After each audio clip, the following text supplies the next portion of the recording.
जसमीत एक सरकारी कॉलेज में पढ़ती थी। उसके बाबूजी नरेंद्र एक कपड़ा मिल में नौकरी करते थे। जसमीत की मम्मी वर्षा घर के बराबर में ही एक होटल वाले को रोजाना के पराठे और रोटी बना कर देती थी। कुल मिलाकर घर का गुजारा हो रहा था। पर एक शाम, वर्षा, आज सुबह से ही सीने में बहुत दर्द हो रहा है, लगता है ज्यादा बढ़ रहा है।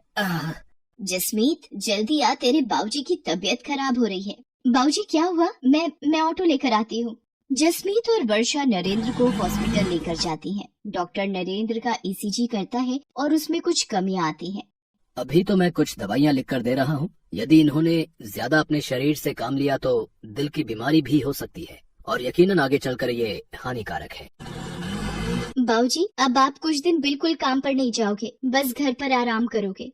पर जसमीत बेटा, अगर मैं काम पर नहीं गया तो मुझे तनख्वाह काट कर मिलेगी और मिल के मालिक मेरी जगह किसी और को नौकरी दे देंगे। पर बाबूजी, आपकी तबीयत भी ठीक नहीं रहती है। डॉक्टर ने आपको आराम करने के लिए बोला है।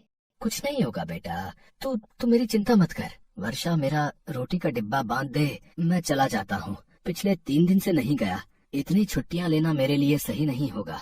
नरेंद्र काम पर चला जाता है। पर आओ नरेंद्र, इससे मिलो। ये नया वर्कर तुम्हारी जगह काम करेगा। वो ऐसा है कि मुझे पता चला है कि तुम्हारी तबीयत ठीक नहीं रहती है, इसलिए डॉक्टर ने तुम्हें बेड रेस्ट बोला है। हमारे मिल को तो ऐसे वर्कर की जरूरत होती है जो चुस्त हो, मेहनती हो और अच्छा काम कर सके।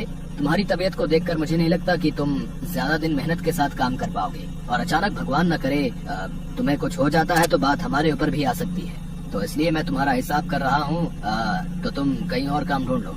पर सर जी, एकदम से मेरा काम छूट जाएगा तो मेरे लिए बहुत मुश्किल हो जाएगी। ऐसा न कीजिए सर जी। नरेंद्र, मैं अपने बिजनेस के साथ कोई रिस्क नहीं लेना चाहता। मुझे माफ करो। बाकी ये तुम्हारे 8 दिन के इस महीने के पैसे जो तुमने काम किया था, लो। नरेंद्र निराश होकर घर आ जाता है। वर्षा और जसमीत भी नरेंद्र से सारी बात जानकर बहुत दुखी होती हैं। नरेंद्र अब निराश और परेशान रहने लगा था। इसी कारण उसकी तबीयत और खराब रहने लगी। नरेंद्र ने चिंता में पूरी तरह बिस्तर पकड़ लिया। ये सब क्या हो गया? भगवान, ये कैसा दुखों का पहाड़ टूट गया है हमारे घर पर। मम्मी चुप हो जाओ, प्लीज मत रो। आप ही तो मेरी और बाबूजी की हिम्मत हो। वर्षा, मेरे कारण तुम दोनों भी परेशान हो रही हो। मेरी बीमारी ने तुम्हें भी पैसों के लिए मोहताज कर दिया है।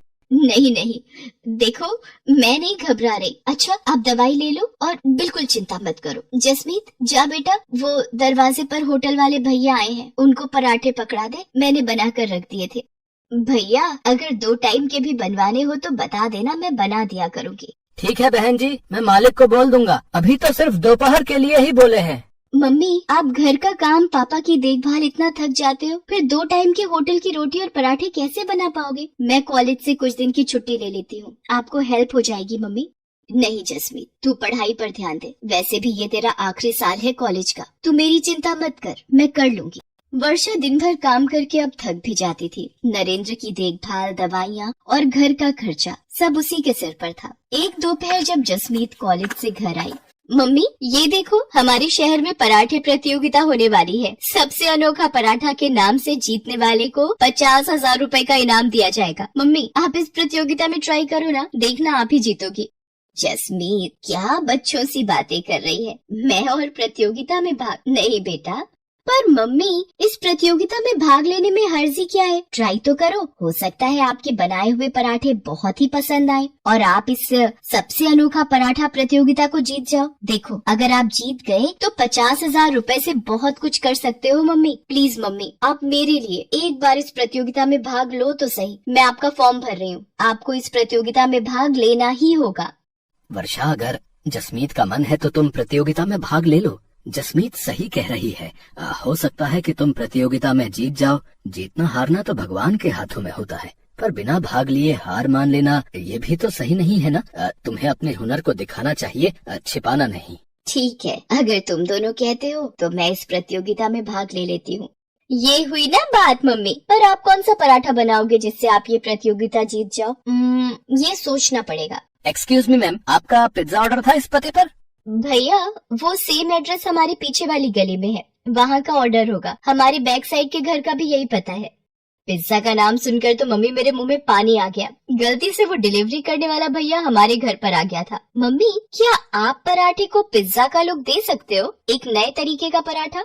कोशिश कर सकती हूँ, तू मुझे पिज्जा में लगाने वाला सामान ला दे। जसमीत वर्षा को सारा सामान ला कर दे देती है। वर्षा अपनी मेहनत और कोशिश से एक पिज्जा पराठा बनाती है।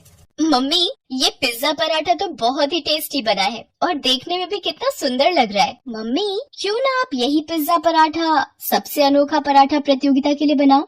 जसमीत की बात मानकर वर्षा प्रतियोगिता में पिज्जा पराठा बनाती है। प्रतियोगिता में बहुत से लोगों ने हिस्सेदारी की थी, पर वर्षा के हाथ का बना पिज्जा पराठा देखकर जज करने वाले शेफ बहुत ही चकित रह जाते हैं।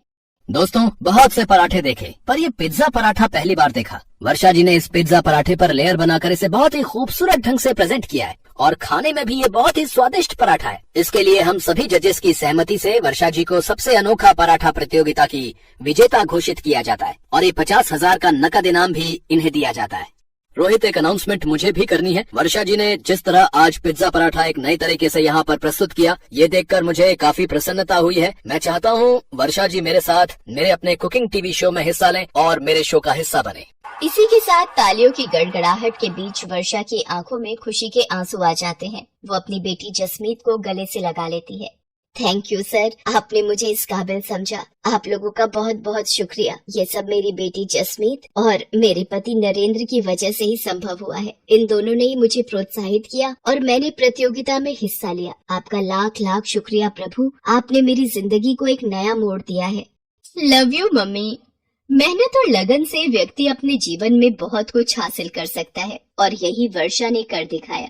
धीरे धीरे वर्षा के पिज्जा पराठे की प्रसिद्धि दूर दूर तक फैलने लगी। पिज्जा पराठा के नाम से वर्षा ने एक नया होटल खोल लिया। साथ ही साथ टीवी शो के द्वारा वर्षा के चेहरे को नई पहचान मिली। नरेंद्र भी ये सब देखकर बहुत खुश था। धीरे धीरे उसकी तबीयत में भी सुधार आने लगा था और अब वो और जसमीत दोनों वर्षा के होटल के काम में उसका साथ देते थे। मेहनत और लगन से एक पिज्जा पराठा वाली को सफलता की ऊंचाई पर चढ़ने की नई सीढ़ी मिल गई थी।